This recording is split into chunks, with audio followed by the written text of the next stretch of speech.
Good evening, everyone. We'll go ahead and we'll call this June work session, December the 13th, 2018. It's setting the tentative agenda for the December 27th council meeting.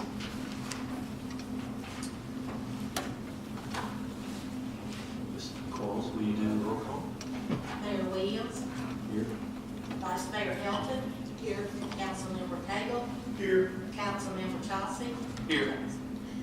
Councilmember Witt, here. Assistant City Manager Custer, Here. City Attorney Litchfield. Here. Underneath old business, we have ordinance number 1090. It would be the second final reading, given that it actually passes during our session tonight.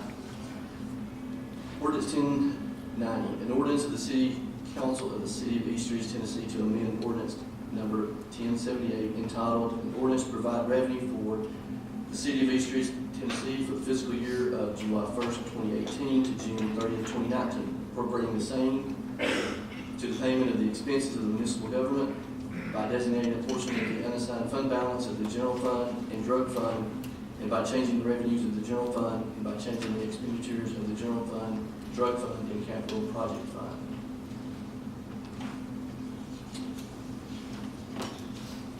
Dan, do you want to discuss a little bit? I know we'll have this in our rec work session, but if you want to brief us.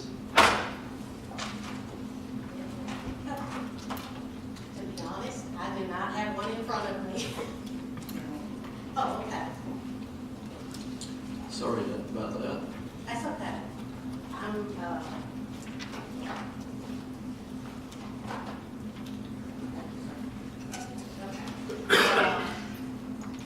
Basically, what we're doing is we're amending the revenues to reflect Resolution 2866, which is for the loan that we took out for the cell tower.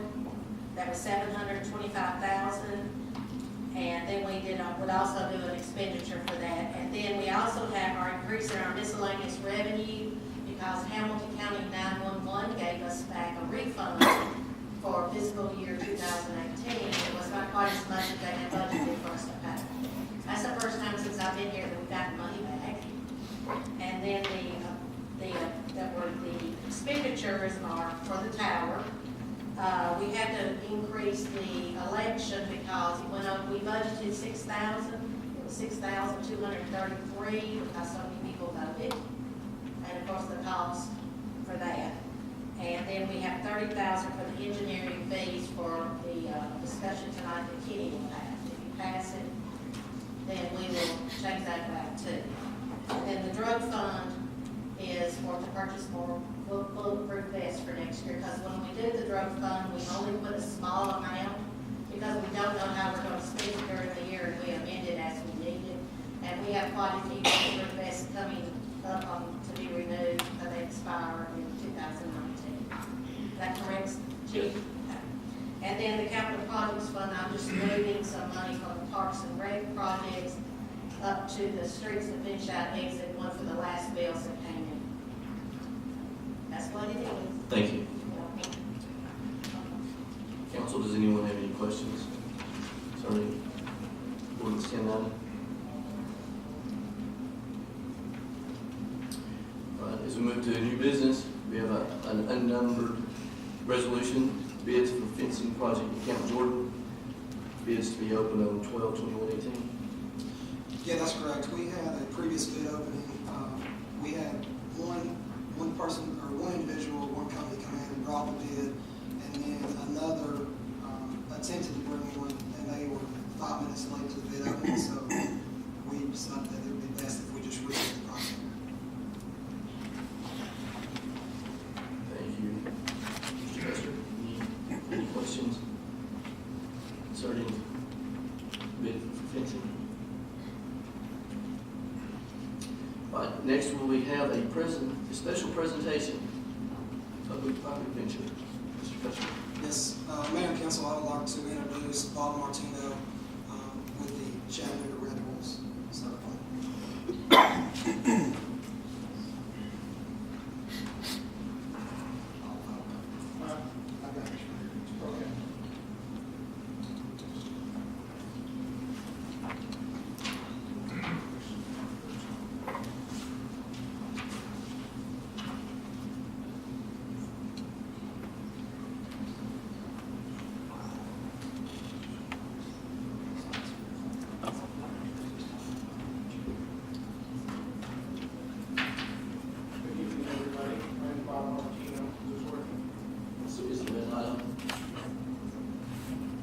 Here we go. Well,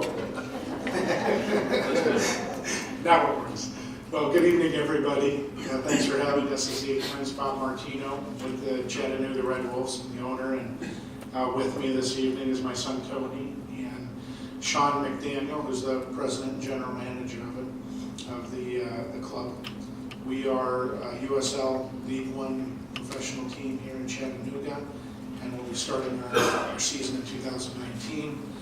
We've had some great players internationally that we've been signing, and it's been real exciting to get it going here.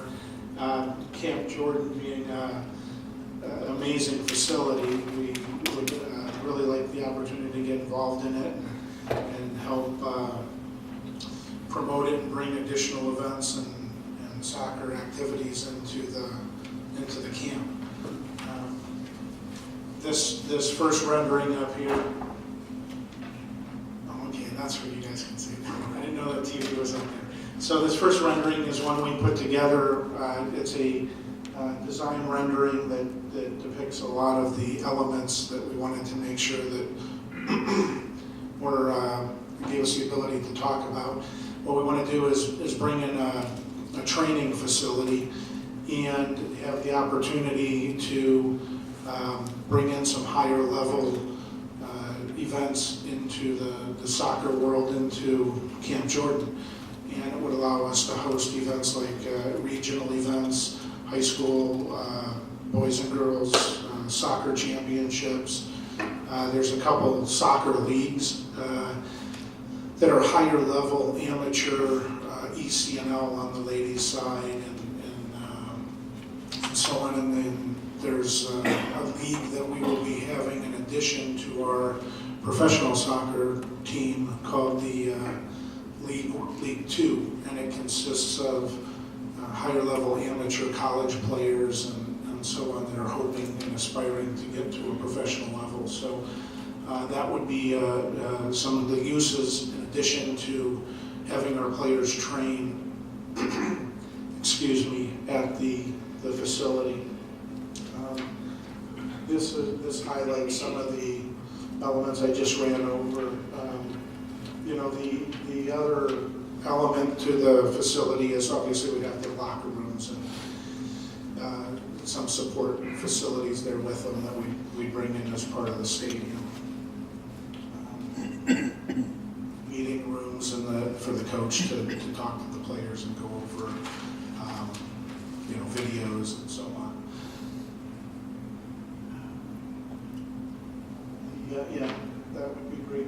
So some of the specific teams that we would have is, our team, the Chattanooga Red Wolves, the professional level, and the Lady Red Wolves, who is a high-level amateur status ladies division, would play. And these are some of the other events I just went through, the ECNL, high school, and we'd be able to attract. There's already some great tournaments in the facility, but having a venue like this would allow us to attract, larger tournaments, more, maybe not national tournaments, but certainly more regional tournaments that would really come into the area, stay overnight, use the restaurants, and really complement the great facility that's there.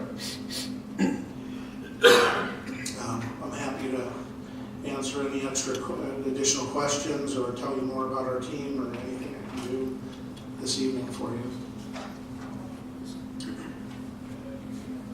Council, do you have any questions? Yes, sir. I see you drawing here.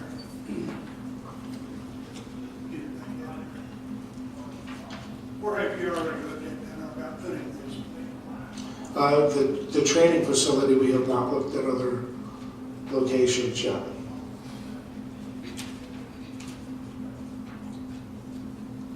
Councilman, I believe that the space that he's, in the picture, it looks like it's backwards, but if you imagine turning the stadium around, it would sit where the current stadium field is now. It would be enhancements to that space. Okay, so I see another soccer field on the Yeah. other side of this drawing here. Yeah, so when we the process we go through with the gentleman that does the renderings for us. He designs the field and so on. And then we told him it would be in Camp Jordan, and they take Google Earth and they stick that image in there, and we didn't specifically tell them where to locate it. So that's just kind of a placeholder in the area or to depict the background. So the stadium is actually where the upper soccer field is behind the amphitheater. That's correct. So if you look at the way that the rendering is, I'm going to go back to the first.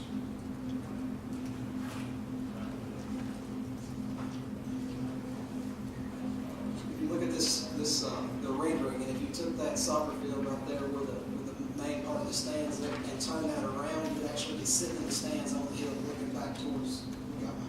So it's just in the opposite direction. You're looking back toward where? Towards the mountain. Towards the ridge.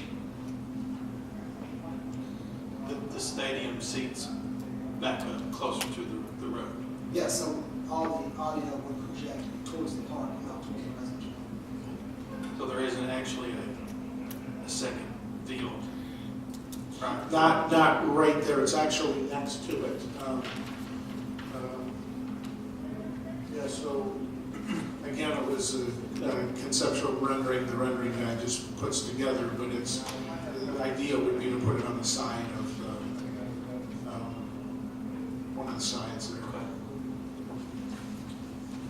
Also in your agenda packet on the fourth page, the layout showing. It's in front of that page. Yes. I got it. Where it says turf option, and then the practice field would be facing, north to the left of it.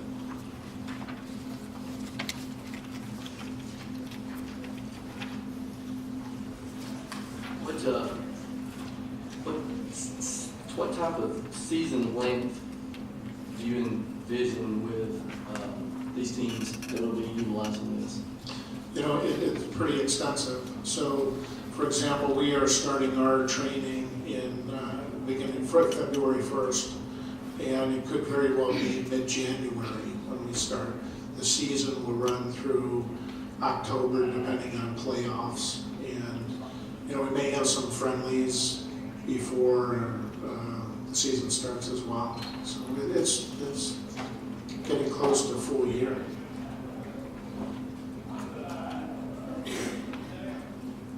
And how many days of the week is that usually running? It varies. They'll, in the beginning of the season, they'll be doing 2-a-days, and it really depends on the coach, but pretty close to 7 days a week. They'll be, even if they're on the field a little bit, they may be in the locker rooms or the tape rooms or video rooms and working with the coach. So it'll be pretty active.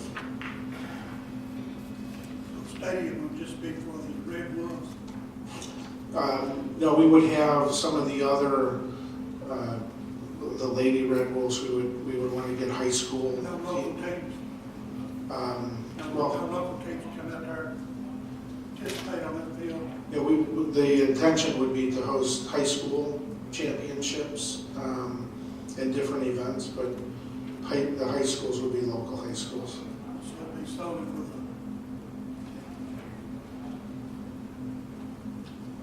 the station, it's not for the public actually. It's for the Red Wolves and tournaments that y'all will be hosting and putting on. Yeah, we wouldn't put together high school, but but the idea would be to really utilize it for, high-level soccer championships. High school, there's, tournament championship games. The ECNL, for example, that's ladies. The Lady Red Wolves would use it, and trying to really elevate soccer in the community and give them a great environment to play their championship games in. I've got a question. Right now in the past, who has used that main field? Who's occupied the main field during soccer season? It's generally used as overflow. For the most part, it's used by tournaments. They do play an occasional friendly on there, and in the high school. High schools and middle school.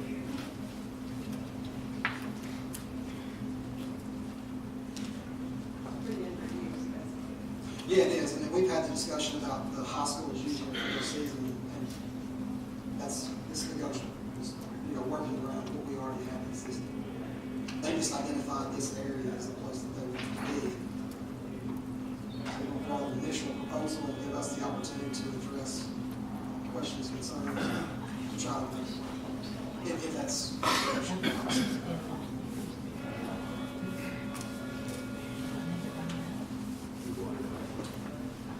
Must be like the area, he's gonna have, he's gonna need more area there on the other side of the ditch, up toward the bank. We're gonna be digging some of that bank.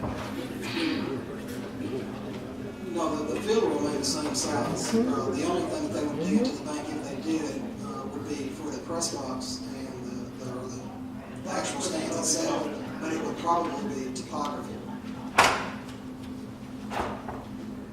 And typically what they'll do is identify the area where the seats are going to do or go, and then design the seating accordingly. So if there's, if it drops off, they'll extend the supports. If the topography goes up, they'll shorten them. So they can deal with different types of surfaces.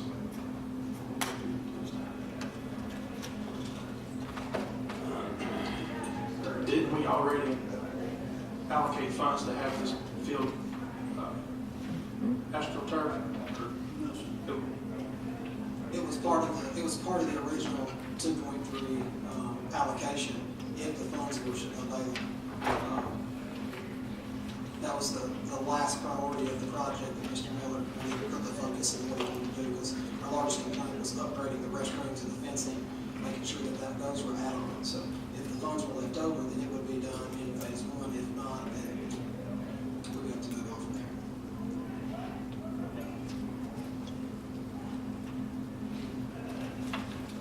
Any other questions?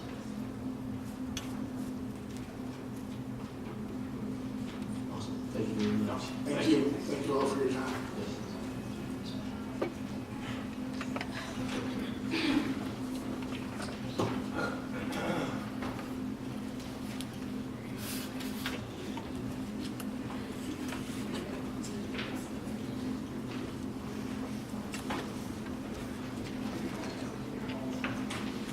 Next item, under new business C, proposed water system separation at East Street High School.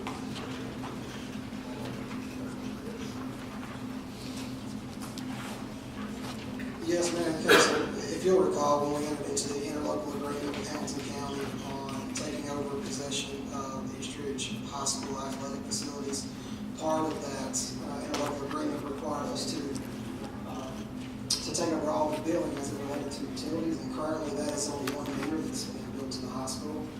So as part of that agreement, we have to separate the utilities. The estimated cost on that is going to be in the range of $30,000 is what they're estimating that cost to be, the engineers. And what we're requesting is to go ahead and finish the design and go out to bid.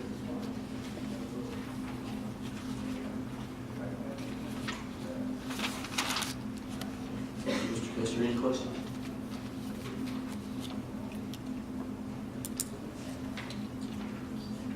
Item 9, under new business discussion. Yes, sir. I'd like to hear that. I think when we took that school over, or took the sports over up there, we have put this city into a money pit up there that just keeps it running. And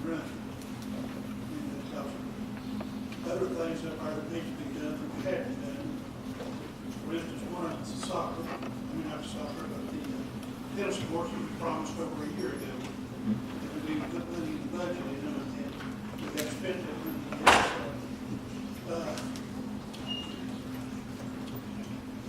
I'd almost be in favor of giving the sports back to the county and then get that out from under our budget.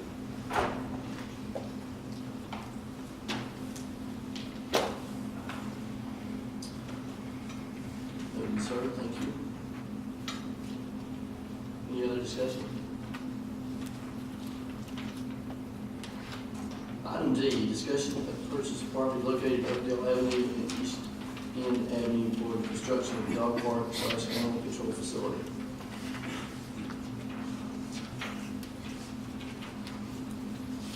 Mayor and Council, again, this is not a new topic. This is the property East End Avenue at Oakdale, approximately 3.29 acres. Roughly half of the property, the rear of the property, sits within the floodway. When we went and did some basic survey work and started looking at what the overall project would entail, I wanted to hold off a little bit until I could get a preliminary site survey done, because the idea of building a dog park down there was only part of it. The other part was building an animal control facility. And if we build the animal control facility down there, it's going to leave less than an acre for a dog park. So initially, if it wasn't budgeted to build the animal control facility, you purchase the property, you utilize it as a dog park. When you raise the funds or allocate the funds to build an animal control facility, then you would only have less than an acre for a dog park. So I wanted to bring that up and make sure, just give some direction on how y'all would like to proceed. I mean, that property is $210,000, I believe, we were asking for that property. Yes. What are some of the other properties that we own that we possibly could help and not have to purchase the property? The properties that we own initially are the areas of Springville Park. We do not own back beyond the wood line. We own just the grass area in Springville. That can only be designated as a park because those were purchased under CDBG funds. We own, obviously, all the We got properties. two sides of that road there, don't we? I believe so. Across the bridge, we own the left-hand side, the first lot side of the thing, goes all the way back to that first house. Do we own that house? No, sir, I don't believe so. No, we do not. Okay. Originally, when we looked at all of that, Scott Miller and myself, we sat down and we were looking at it, and because of the way the tree line worked, you couldn't really tell where the property line. So we were looking at it and said, oh, this will work, because you can cut some of those trees and kind of thin it out a little bit, and that would have made a fantastic dog park. However, we didn't own that property beyond basically the tree line, it's just about where it stops. So then we started looking at other areas. And I don't know, I can't recall who owns that property that just sits there. I mean, I don't know that anything will ever be done with it, but it's an option we can explore if y'all like to. So we don't own back to the creek? No, sir. No. We don't own near as much as we thought we did. We started laying it out because that's what Mr. Miller's original thought was. Because when he brought it to me, he printed the whole map off. So I started marking it up. I actually drew, remember he discussed having 3 different ones. That way you could shut one down. So we had it all figured how we could make it work. And then when I went back to the GIS model and started running all the numbers to see what the acres was, when I clicked on it, it didn't say what it was owned by the city of Beach River. So he said, well, let's look somewhere else. And that's what we We've did. got park on both sides of it, have 2 sections. You go across the bridge there on the left, gentleman used to live there back before we bought it all. That was the last house that flooded. Water come back down. And that low swell from Spring Creek used to live in that house right across the street from you. No, just beyond Key West. Yeah. Yeah, right lived in that house. Water would cut right in the low part before it could get up on this high part here beside the creek and the bridge, so. I've only seen that piece of property right there in the water maybe one time. And then the other night down here, I went down there and that water It's pretty high. was. So, and I also noticed when we went back down the next day, I don't know if you noticed this or not, but about halfway from down there up to the next street, cross street that comes down beside the, what you call it, photo shop. Yes, smoke. Okay. Go down there and turn right. About halfway down, somebody had built a ramp going up in there. And then driving off over in there, and it looked like they called it brush. And then they got a big road like there, so we need to go there and look at that. Have you seen it? I haven't seen it. It was a walking trail, and we had police go down there and run some people off and put up. I think the owner ended up putting up some no trespassing signs, but I will look at that. I got a question. In regards to the property in the corner of Oakdale and East End, can you, how does it fall into the board regions?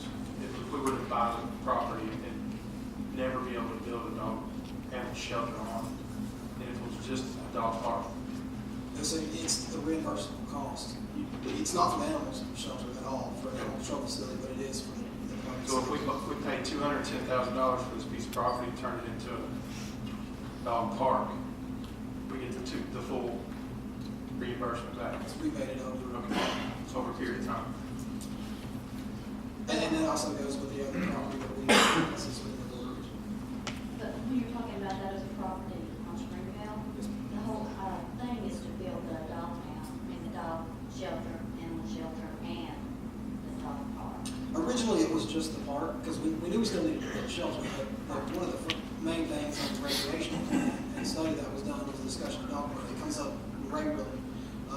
So there was other people starting out all kinds of options. Putting one in Camp Jordan, we own Camp Jordan, putting one in McBride, since we're gonna have the splash pad and everything else that's going on up here. So we own property that we can place it on. We just don't have a great location for a control facility that wouldn't burden the neighbors. If it's built correctly, it shouldn't, but we're still gonna, when people come out and visit the animals and so on and so forth, we're still gonna have some of the barking that could become burdensome for some of the neighbors.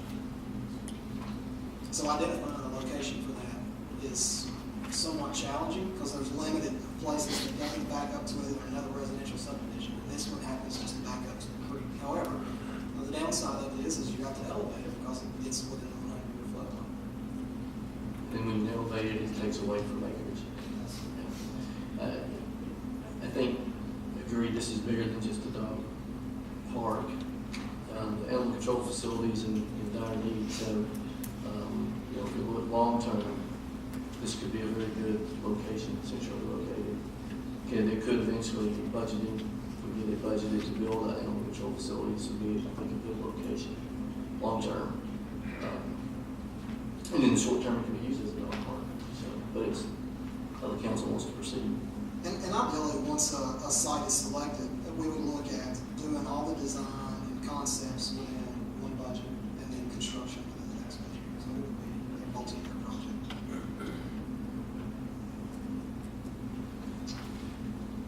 Do we have any other discussion? All right, open it up. Are you a council member? Do you have anything you'd like to add? On this? Just in general for the Well, executive session? No, I'd like to just thank everybody for voting. Thank you for letting me say. Councilmember Chauncey? I'd like to thank everyone who's responsible for putting together such a wonderful after party there. What's the proper term for it? Reception. The reception, yes. Who else was responsible for putting together the reception? That was very nice. Thank you. That's good. I would just like to say I'm looking forward to the next 2 years, working with everybody. Councilmember Tagle? I know we've got it on the agenda to cancel the December 27th, so this will be January December the 27th. and so this will be January the 8th agenda. Yes, that's If canceled. it is canceled, yes, sir. We just left it on there and then we can make that change as needed. Well, hopefully I'd like to say is I appreciated everybody being out the other night at inauguration. Like Mr. Chauncey said, it was good food, probably the best I've ever seen up here. Because I like sandwiches, I don't care much for the roundup things. And just like I said the other night, it's just a lot of hard work to be elected, a lot of time spent. And we're going to be up here for 4 more years, arguing, fighting, making it up. No, none of you new people take anything that I say personal. I speak a little rough, it don't mean nothing. This is just my way of getting my point across. So, y'all welcome aboard. Yes, I'd like to congratulate again everyone for their re-election and their win. Thanks to all the citizens for their support and confidence in us, each one of us. again, the reception was amazing. It was a lot of effort put in, and we appreciate it. And I appreciate everyone that came and attended the inauguration. With that, I will adjourn this agenda work session, and we'll recess just for a couple of minutes, and we'll start our regular meeting.